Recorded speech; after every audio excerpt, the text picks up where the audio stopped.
Thank you for tuning in to the GSMC Dead Ball Sports podcast brought to you by the GSMC Sports Network. We have a great show for you today.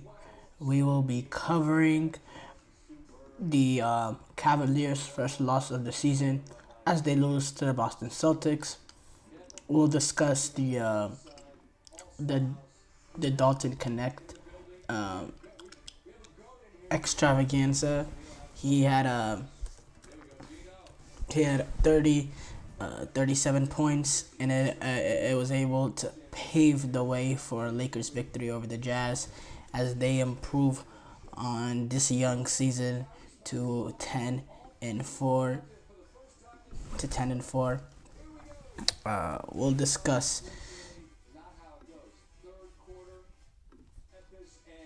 we'll discuss the NFL MVP race as we start approaching late in the last quarter of the season.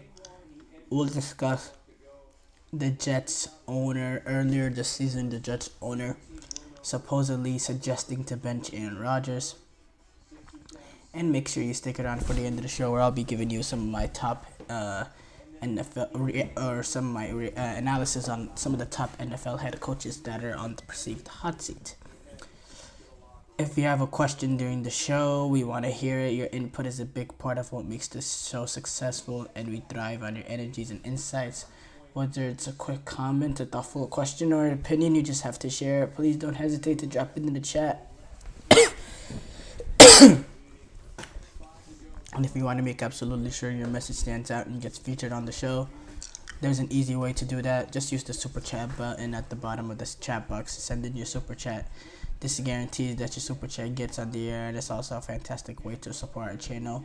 We rely on your support to keep bringing you the sports content you love, and we appreciate every bit of it.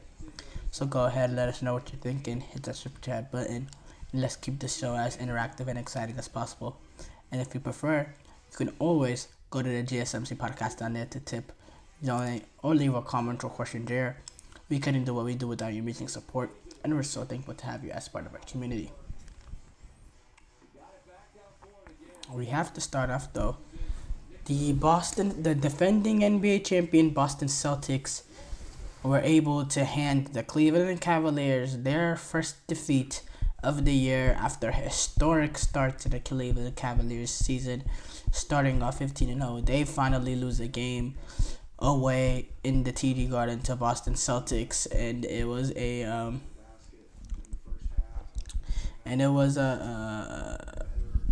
professional victory for the Boston Celtics. They were able to cool off one of the hottest team in the NBA, and based on starts, one of the hottest starts in NBA history. And the Celtics, they jumped out early. They realized the not necessarily the importance in this game in terms of long term, but they realized the the circumstances of this game, of what Cleveland was and what they have accomplished up to this point, and there was a different level of energy, not just from the players but the atmosphere itself in TD Garden. It just seemed like it was just more than just or it was more than just a regular season game. It was also an NBA Cup game, but just overall, there was a different feel to it. And Celtics, they came out early, They jammed out. They actually had a 21-point lead over the Cavaliers. But but the Cavaliers were able to be composed despite being late, and they were able to go on a furious run in the third quarter, where they were able to get 40 points. They outscored the Boston Celtics in that third quarter by 12 points and get them right back into the game entering the fourth quarter. It was a very impressive run that the Cavaliers were able to put on late in the second half of the third quarter, and it was a competition. It was a 2-point game entering the fourth, because of the Cavaliers' dedication to it. They had Donovan Mitchell. He went off. He had 35 points. He was important in keeping them into the game. He made a few important fourth quarter buckets as well. But at the end of the day, Celtics, they just were able to get it done. They were able to close it off at the end. There was some big time plays. Derek White hit a 3 to give them to extend the lead to 10 points. Then there was the opportunity that came from. There was the bucket that came really late from. It's a mistake in my mind. Who made the layup to make it a 7-point game? It was a layup. Was it Tate? No, it was Jaylen Brown. It was a smooth layup, and that made it a 7-point game, and that essentially iced the deal there. And yeah, it was a very impressive win. Jason Tatum was big in this one with 33 points, 12 rebounds, 7 assists. Al Horford, his putbacks and his offensive rebounds and just his presence in the paint, he getting 20 points. That was very important. He was actually Boston's second leading scorer. They don't usually get that kind of production out of him of late. This is Al Horford that averages 10 points this season, and what he was able to do, extending the floor, spacing it out, hitting his shots. He went 4 of 5 from 3-point range, and that's just today's basketball. You need your bigs to be able to stretch it, and that gave Boston a different way of attacking, a different dynamism to them, and it just made it difficult for Cleveland to withstand that, and it was look, Cleveland, they were always gonna get their first win eventually. They weren't gonna go 82-0, but I was impressed with the resilience from the Cavaliers, the mental resilience to go away to TD Garden, go down as much as they did, and to claw themselves back into the game slowly, and eventually have reach a point where you make it a 2-point game. That to me was beyond impressive. I didn't think they had that in them, and and it proved to me that this team is not a team that's just gonna wheel away into the sunset. The Cavaliers, this is a legit team, and they're building something special. And Kenny Atkinson now coming in, we know Kenny Atkinson going all the way back to the Brooklyn days. He was able early on in his Brooklyn run. He was able to create this team that was really hard to play against, that got into the playoffs, that relied on D'Lo being that main guy, but also had other players around them that could do their role, like Joe Harris.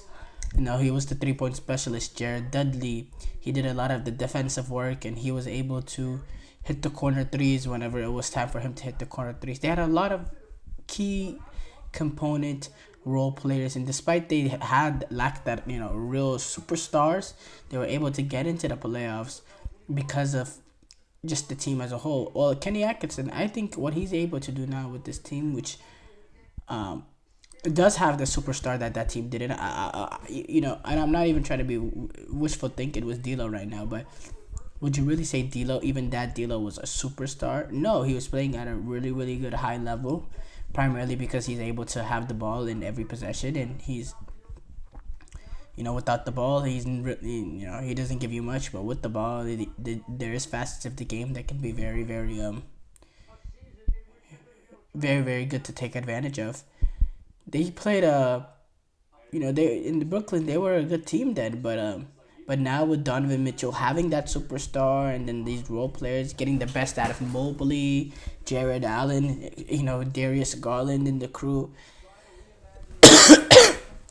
it's been very, very impressive. Obviously there was a little bit of criticism to the Cavaliers after the game from certain fans. They're just being unrealistic. You're not gonna finish 82-0, and if you're gonna lose a game, he should lose to the defending champions and lose in a way to not say necessarily be proud, but in a respectable way to come back and to make that ferocious comeback in the way that they did. I think that's almost a plus. And if I'm one of the teams in the Eastern Conference, besides the Celtics, of course, I would be scared of this Cleveland Cavaliers. 15-0. You have to be one hell of a team to go 15-0. 15-0 doesn't come from luck or just good form or just bad opponents. 15-0 comes from incredible ability, incredible cohesion, and incredible talent with the combination of coaching. And I commend them for that start. This loss obviously is disappointing, but it is something they'll figure out. As far as the Boston Celtics, they have had a couple of losses, so they weren't number one seed compared to Cleveland, so they're going up against the number one seed, and they're just trying to continue on the momentum that they built from last season, and so far so good.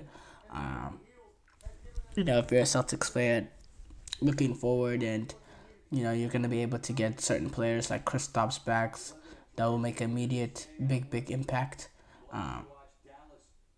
into this team. So I don't really know what else much to add regarding these Boston Celtics. Show break here coming up. When we come back, we will react to Dalton Knecht's 37-point game for the Los Angeles Lakers.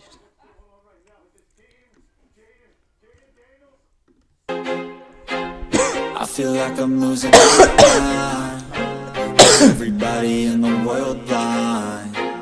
Please, Lord, give me a sign, a sign. I feel like I'm losing my mind. Is everybody in the world blind? Please, Lord, give me a sign, a sign. I wanna be the greatest. Everybody on the fake shit. I look around and feel like everybody is the fakest. I make this every day and I'm impatient, hoping one day I blow up from the basement. Statement, the top is so vacant. I don't hear shit that I think is amazing. Waiting for my day when I'm playing sold out shows for 1,000 faces. Hey, give me that crown, get in my way and to be put down. It ain't your place, all this my town. If I want that shit, then I'll get it right now. I'm losing it, the noose it fits. I'm losing shit, a stupid myth. You choose to live or choose to dip. You choose to fight or lose your grip and lose a gift. I feel like I'm losing my mind. Is everybody in the world blind? Please, Lord, give me a sign, a sign. I feel like I'm losing my mind. Is everybody in the world blind?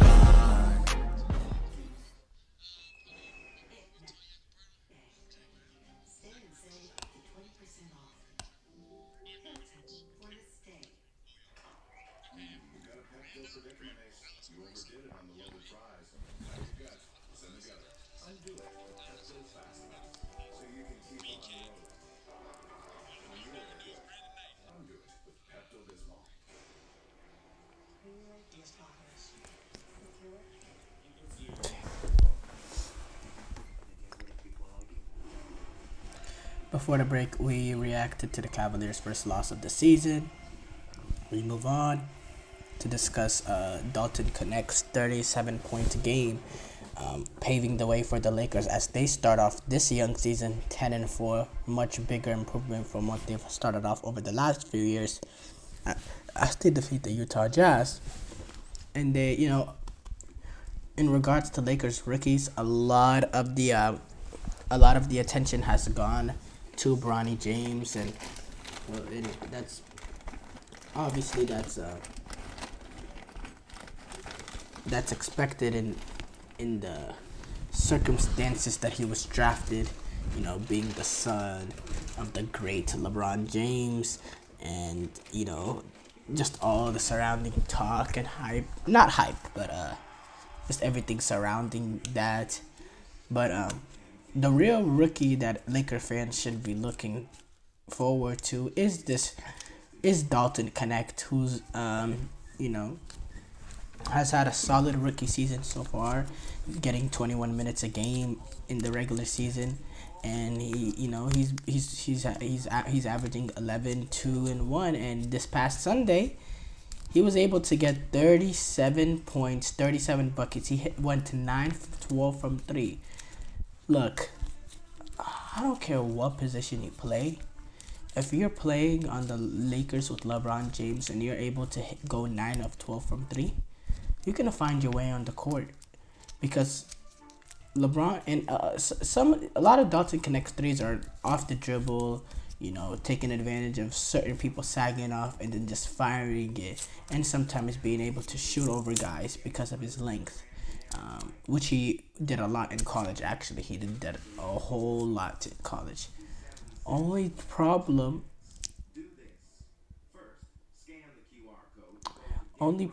though with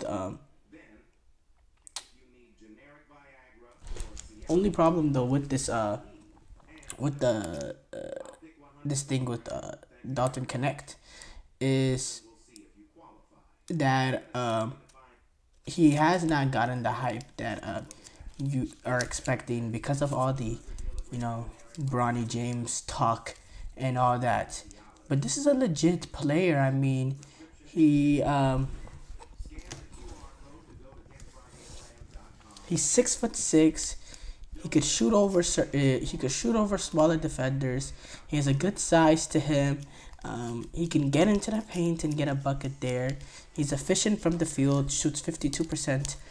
He hits his 3-point shot at 6'6" as well. 46% 3-point shooter up to this point. We expect that to go down, but he's just a scorer, Dalton Knecht.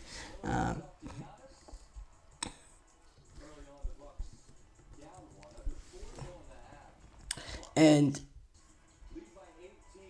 for the Lakers to get him where they got him, I believe it was around the 18th pick or something of that sort. Unbelievable pickup. Unbelievable. The Lakers have made some good moves here and there under Rob Pelinka, where they were able to get Austin Reeves. So, by the way, Austin Reeves, he has been... he has not been at the level so far this season. Austin Reeves has been pretty underwhelming, honestly, so far in the JJ Redick era. Averaging 17.9 points a game, yes, but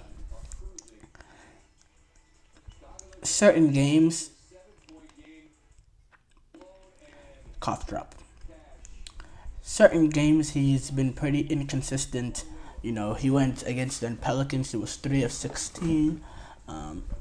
He needs to get that together, because the other option is D'Angelo Russell at the guard position, and we know the frailties of D'Angelo Russell. But yeah, this Lakers team has had a great start.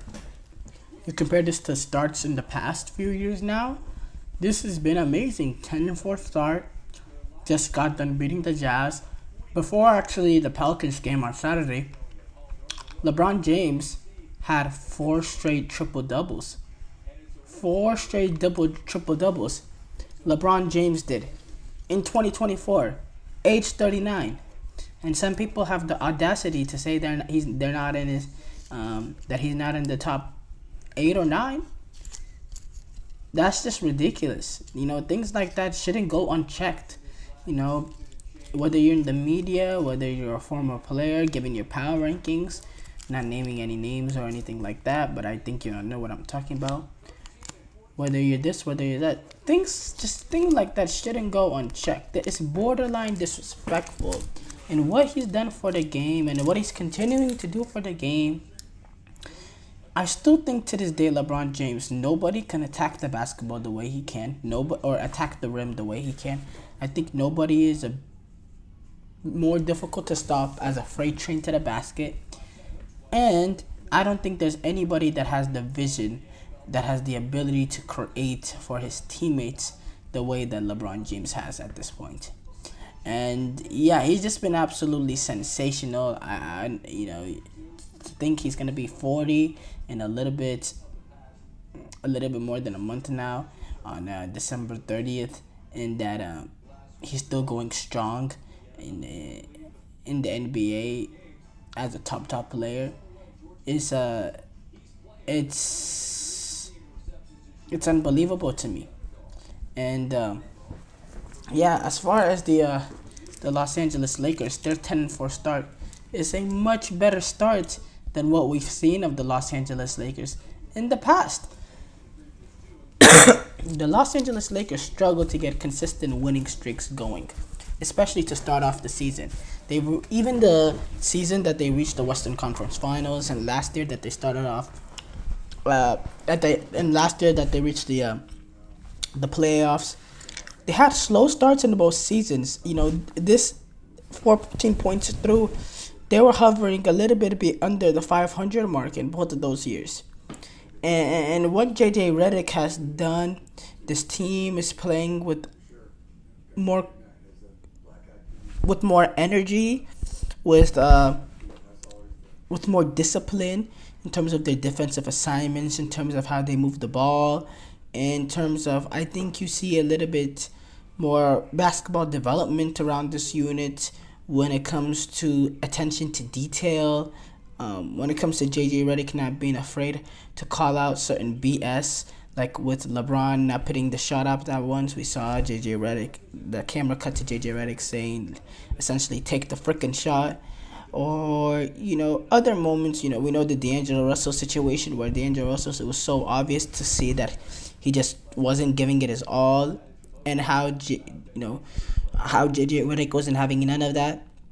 I think this is a culture fix with the Lakers, JJ Redick is, because I don't think JJ Redick will stand with some of the BS that's been with the Lakers over the past few years or so. And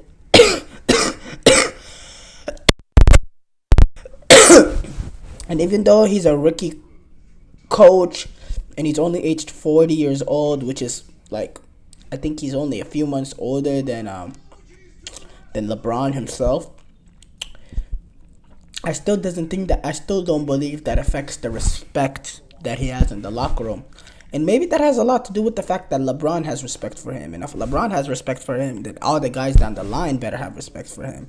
Maybe he has something to do that as well. But specifically in regards to Dalton Knecht, this is a player that I think the Lakers have struck gold on.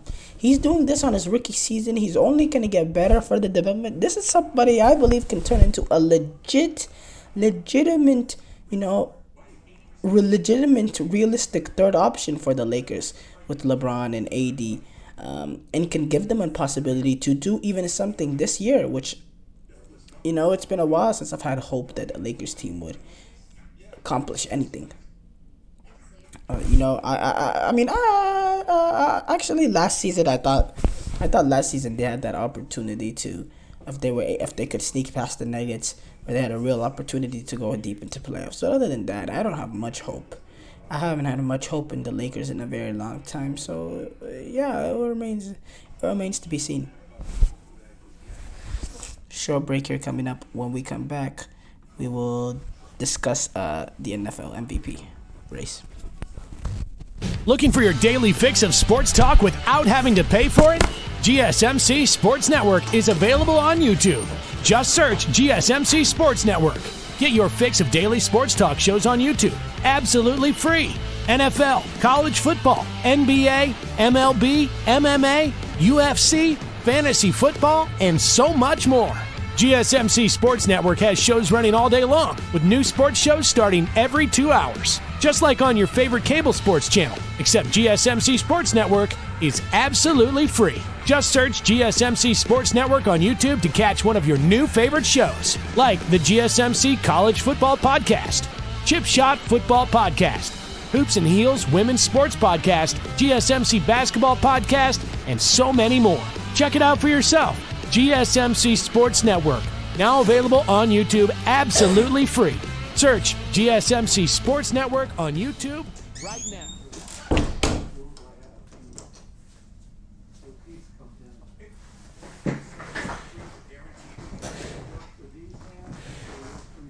Also available in O'Keefe's Lip Repair.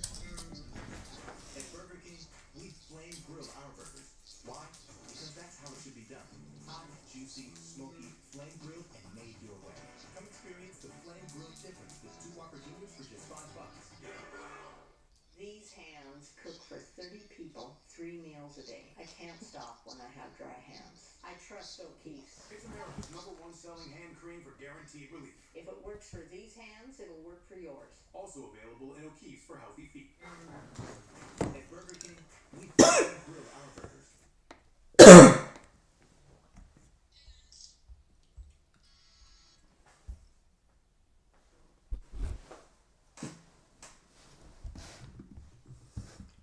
Before the break, we discussed Dalton Knecht's 37-point game, paving the way for the Lakers to defeat the Utah Jazz. We move on to discuss NFL MVP odds. So, updated NFL MVP odds with some big results that happened over this weekend, and there's some, and obviously, interesting candidates here, and they're, the top 5 are all quarterbacks, no surprise here. And Patrick Mahomes, he has dropped down to 4. I'm looking at USA Today's rankings. They have Hurts 5. They have Mahomes 4. They have Jared Goff 3. Lamar 2. And Josh Allen 1. And it's so fascinating how Lamar can go suddenly from being clear-cut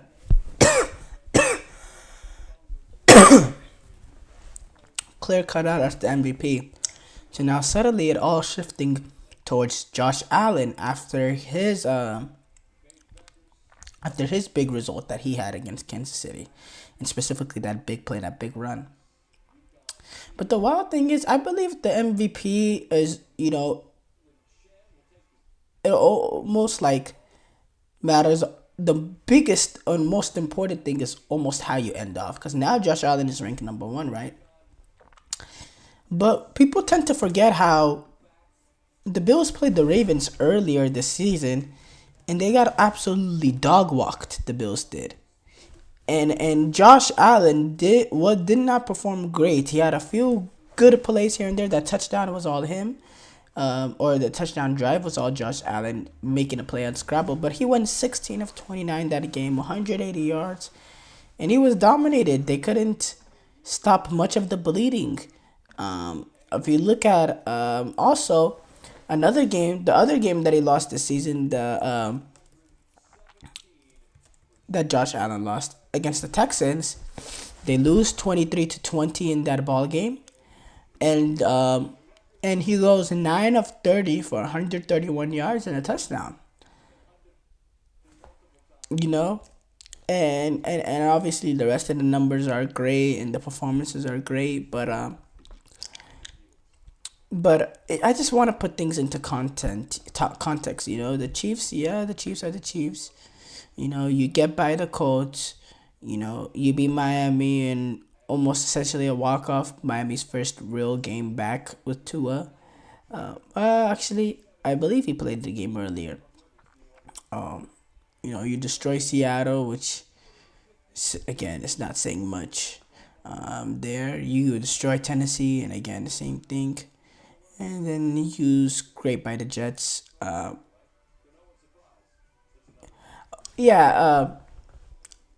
haven't been that impressed with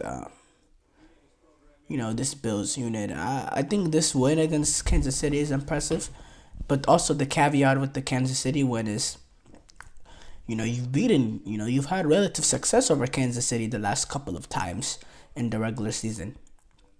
When is it the big game you show up? But as far as MVP, look, he's done well. Josh Allen, he's never won an MVP award, but he has finished top 5 in the last 3 out of 4 seasons. And he was actually the runner-up in 2020 when Rodgers won it, and then he was a finalist again in 2022, and then he got 5th place in 2023. The thing with Lamar is, he lost that game against the Ravens and he struggled, but the numbers are incredible. He has 25 touchdowns, 3 interceptions, throwing 2,876 yards, 117.3 quarterback rating. He's been or passer rating or whatever. He's been elite, not just in terms of throwing the ball, but also moving the ball. I believe I saw a stat that said he was on pace for. Actually, I don't have the stat pulled up. It's something I need to pull up. Yes, but it was an unbelievable stat of how efficient and how dominant he is being, not just with his legs, but also with his arms. And he's able to push the ball down the field, and he's able to deliver accurate footballs and all that. And there was people that doubted him, and I was just like, it's just a little bit of a project with Lamar Jackson. And when he was brought in, he was brought in, I thought originally to be a third stringer, because they really had Robert Griffin there behind Joe Flacco. And, he went into that quarterback room. He got into the into one of the backup roles. And when the opportunity arose, he took advantage of it. And now he is a 27-year-old, 2-time MVP. He's absolutely brilliant. And so I don't know. Him and Josh Allen it's tight. I think Jared Goff is right there. Look, here's the thing with Jared Goff, and here's how he wins MVP. Chiefs need to start losing a few games so he doesn't get in a race between him and Mahomes. The way Jared Goff wins MVP is he takes advantage of a poor class. He needs Lamar and Josh Allen to have a few stinkers here and there to the end of the season. And he needs to maintain his level, maintain the wins, continue to be number 1 in the NFC. Amon-Ra does. Not Amon-Ra. Jared Goff does. He needs to continue to be that number 1 seed, win games, and play the football that he's been doing. Because, look, it's not the most flashy that Jared Goff is. And the numbers, they will stand out in certain games, but they're not crazy. The play definitely doesn't stand up. But he's making the throws he needs to make. He's being consistent. He's being efficient. And if you are a Detroit Lions fan and you're screaming from the top of your lungs, he's the MVP, well, we can't shame them because, he's playing really, really good football. And he is the quarterback of an elite offense, one of the best position groups, not just for the Detroit Lions, but in terms of football. He has a 73% completion percentage. Jared Goff does.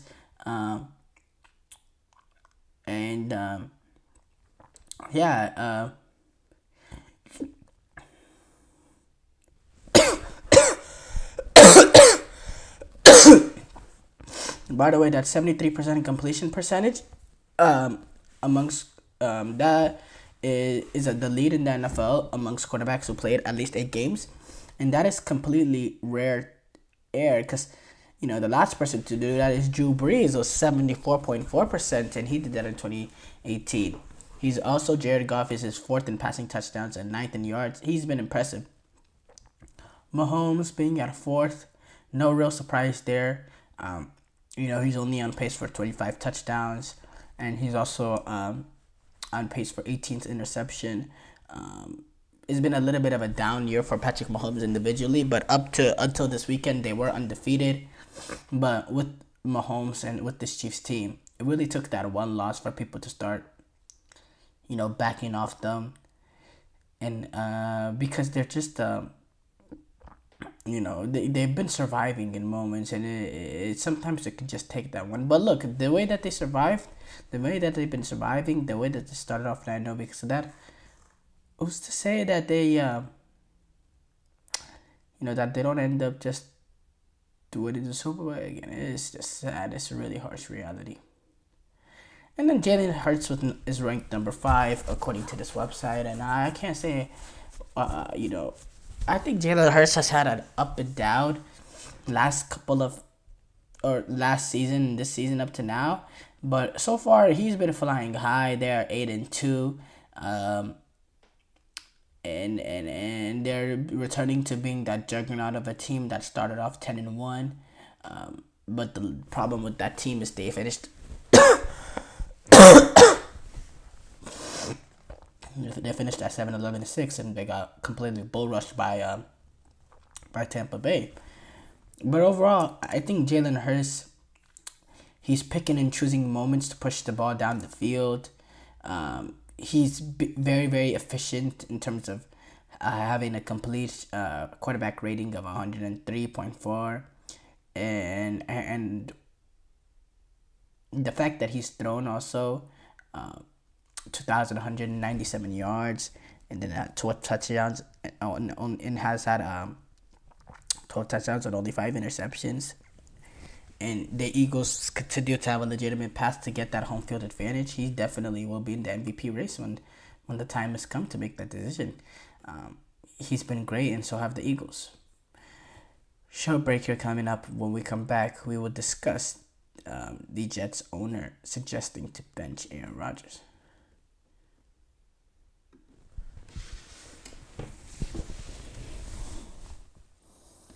For the best and latest podcasts available anywhere, go to the podcast app on your cell phone and type in GSMC to access free content-rich podcasts on health and wellness, book reviews, sports, entertainment, relationships, social media, movies, technology, finance, and even weird news. Subscribe and download the GSMC Podcast Network's family of shows, available everywhere podcasts are found.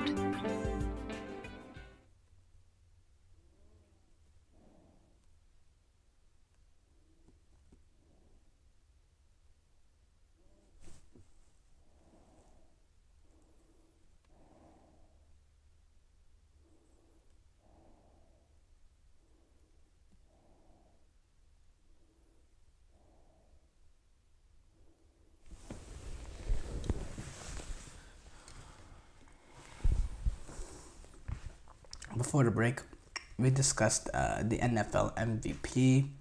We move on to discuss the report that came out that said basically earlier this season, Woody Allen suggested to, I don't know who, but suggested, I guess, to the coaching staff that Aaron Rodgers should be benched. Or not Woody Allen, the actor, Woody Johnson. And he suggested that Aaron Rodgers be benched according to this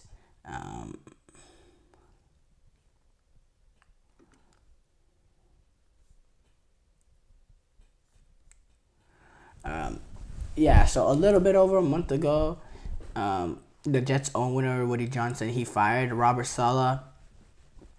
And according to some sources that were really tied to that organization and the Woody Johnson family, they were able to contextualize that it was an owner-driven move, and that the conversations to the future of the franchise and mapping out, what eventually happened to Joe Douglas earlier this week, what could happen to manager Joe Douglas, and then interim head coach Jeff Ulbrich and quarterback Aaron Rodgers. He spoke to them, and he had a conversation amongst it, and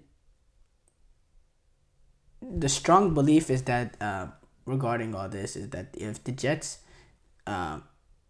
they were able to have a really good start, a good season this year, and they were able to make a good run in the playoffs, that Robert Saleh and Joe Douglas and all that they'll still be part of the setup. But everything started stumbling and fizzling out. They were making mid-season accusations like like Devontae Adams to save their season. And it is what it is. They're now 3-8, and it's just even I couldn't see this coming. And I say even but I was high on the Jets coming in. But even the people that were a little bit pessimistic about Aaron Rodgers going to the Jets and all that, I don't think they saw this coming. 3-8.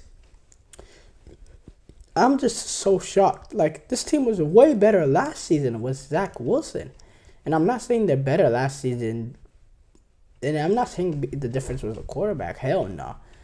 Hell no. I think Aaron Rodgers is playing much better football than what we saw of Zach Wilson this season. But overall, as a unit, the Jets have became a little stale. Defensively, you only get, in my opinion, a top defense. I guess like 3 years to be at that level, and then they slowly started fizzling, because it's hard. Defense is all about like continuity and all that, and when you're losing a key player here and there eventually because of contracts or any of that, you tend to lose that continuity, and and it creates certain black holes within the defense, and it becomes easy to take advantage of it, whether it's sometimes pass rush, secondary, all that. And I think overall with the Jets, defensively, they didn't take advantage of the top Jets defense when they had the opportunity to. Now the defense started slipping a little bit. I think offensively they looked one-dimensional. Aaron Rodgers never really was able to get on the same rapport with a lot of his receivers early on this season. And also Woody Johnson, he's out here making these decisions to fire Ben Johnson, to fire Dan Campbell, to fire Joe Douglas. Apparently this rumor that he wanted to bench Aaron Rodgers. I can promise you that 99% Jets fans would want him fired, would want him to sell the team. But this is not, this is different than European football. Well, they'll make their voice known and they'll go out on the streets and protest about it. That won't happen here. There'll be a journalist here and there that calls him a terrible owner, and then that journalist will eventually get threatened to get fired, or he will have to report an apology, and it's like everything goes back to order once again. Everything's like so filtered here. And is it the fact that they're just fans are just more passionate in England compared to here, or not specific England, but Europe in general? I don't think that's the case. Obviously cultural difference has something to do with it as well. But overall,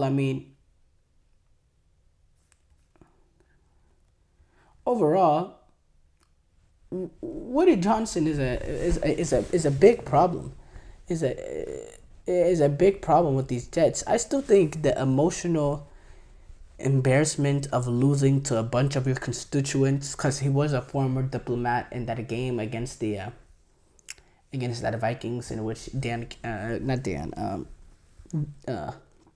name is mistaken in my mind.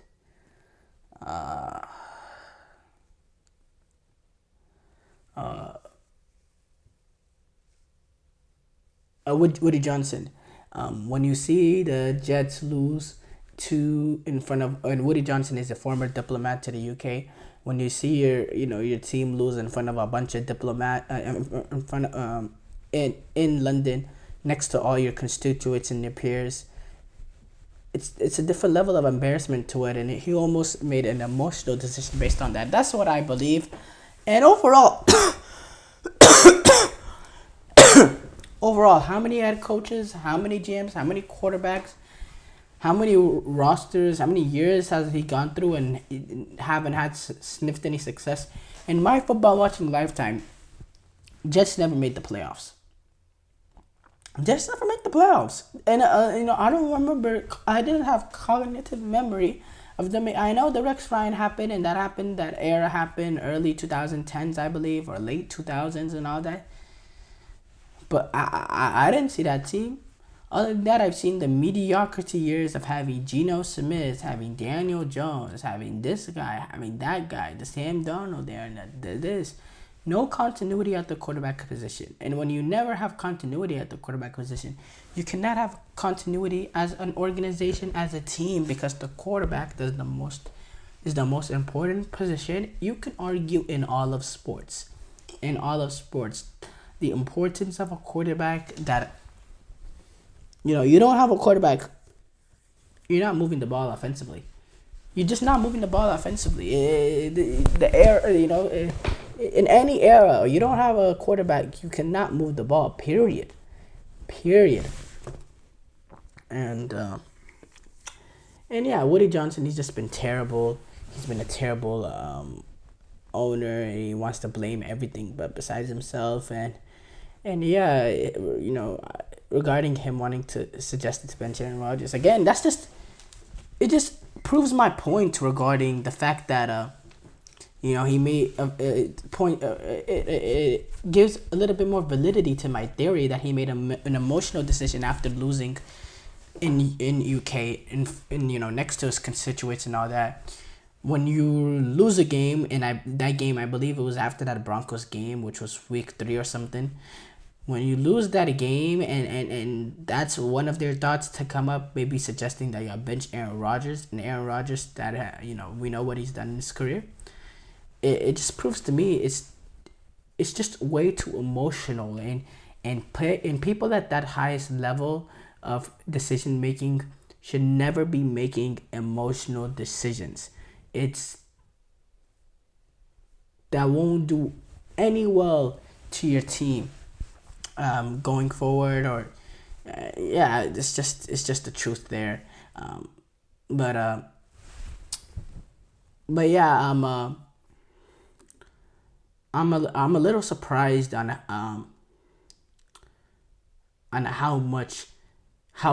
how bad they've been. I thought this was a team that can go into the playoffs and compete with Kansas City and all them. Man, I was completely wrong. Short break here coming up. When we come back, we will discuss the top NFL head coaches on the hot seat.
Before the break, we discussed the Jets owner suggesting to bench Aaron Rodgers. We move on to discuss some of the top NFL head coaches on the hot seat. Or they're not top NFL head coaches, or else they wouldn't be on this list. But some of the head coaches that are on the hot seat, obviously the list is fluid, and some of these coaches might start going soon. so far the only move that happened is Robert Saleh. Let me get these out of the... Okay. So there's a list in terms of ranking. They're obviously done. For me, Matt Eberflus, he's done. He had his chance this season. The main thing that the main progress that I guess was important for him is to get that proper offensive coordinator in that can help turn Caleb Williams transition into NFL quarterback and offer up a stellar rookie campaign out of him.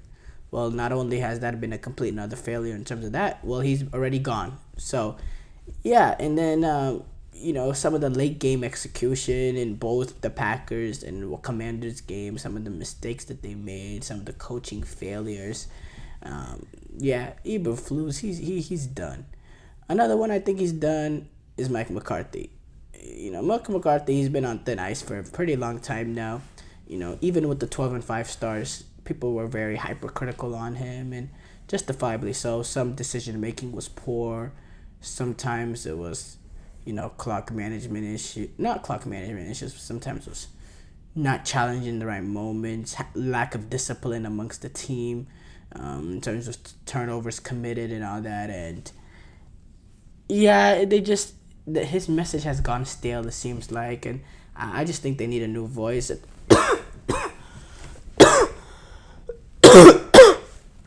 And with potential coaches like Greg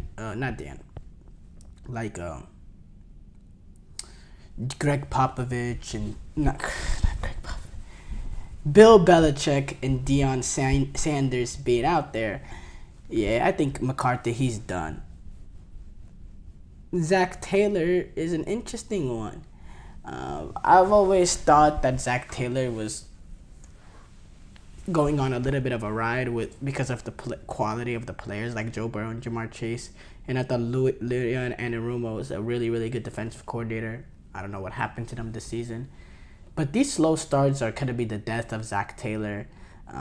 This season now they're 4-7, and it seems like they're done, and they don't make the playoffs. Well, someone has to pay for it, and I think Zach Taylor will be the one. And yeah, I just don't think the scheme that they run in Cincinnati gets the players playing at a higher level than their quality.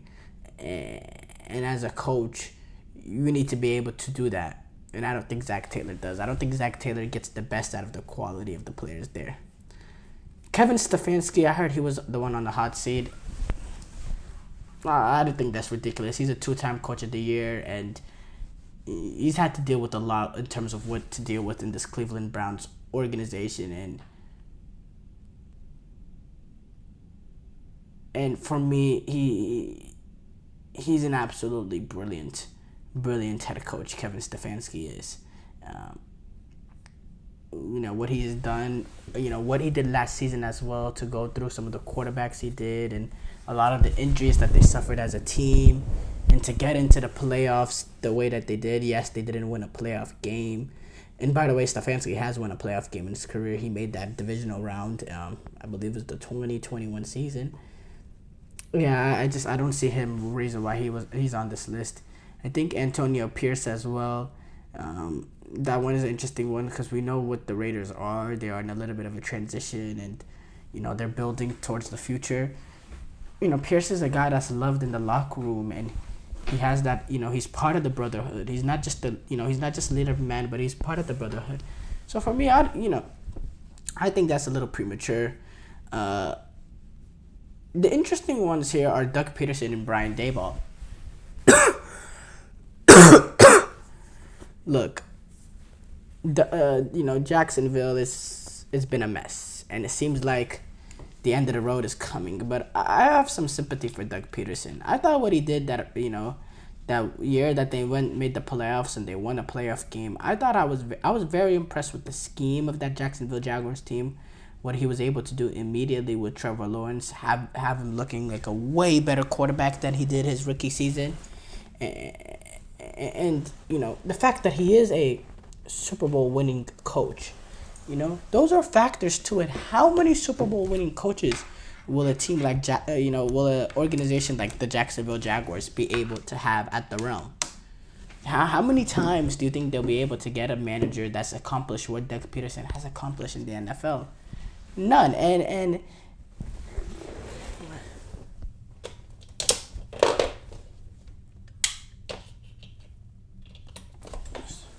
sorry, technical difficulties there. And I do think the players have something to do with it as well. They're not performing at the level of play as you expect them to do. And that is a problem. But I have sympathy for him, and they started off 0-4 and they've never recovered, and then there's been interesting questions that he's had to face in the press conference. It's actually pretty funny. I saw this on the on the Pat McAfee show. One question they asked him regarding whether or not he's considered handing over play calling duties, and he waited for a second and he was like, "We're considering everything." And then there was another one where they he was asked about Shad Khan, in a conversation, labeling this team as one of the greatest team of all time, and Doug Peterson responded basically saying, I'm not I'm not part of all these conversations, blah blah blah blah blah. And then when the journalist did a follow up and they asked him, "Is this what you told Shad Khan? Did he get this sentiment from you regarding this team being one of the greatest or the greatest team of all time?" And it was so funny. Doug Peterson was like, "No, that was not."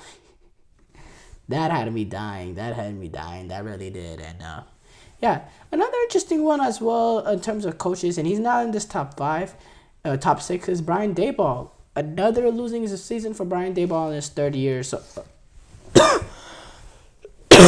third year with the Giants, and again, it has a lot to do with the failure of Daniel Jones, and that's I thought what he accomplished his rookie season was so impressive. Brian Daboll, or his rookie season, his first season coaching for the Giants, getting that team to the playoffs and winning the playoff game. But since then, it's just been so stale, and that one is gonna be really interesting. If he regains the belief of this Giants organization and that they do retain him, because that one is overall interesting, but I don't know. I really don't know. Thank you guys though for tuning in to the GSMC Dead Ball Sports Podcast, brought to you by the GSMC Sports Network. Your support means a lot to us, so please remember to subscribe to the show and leave a positive review. It really does make a difference. We also invite you to follow us on Facebook, Twitter, TikTok, and Instagram for more content and updates. So thank you once again, and have a wonderful, wonderful day.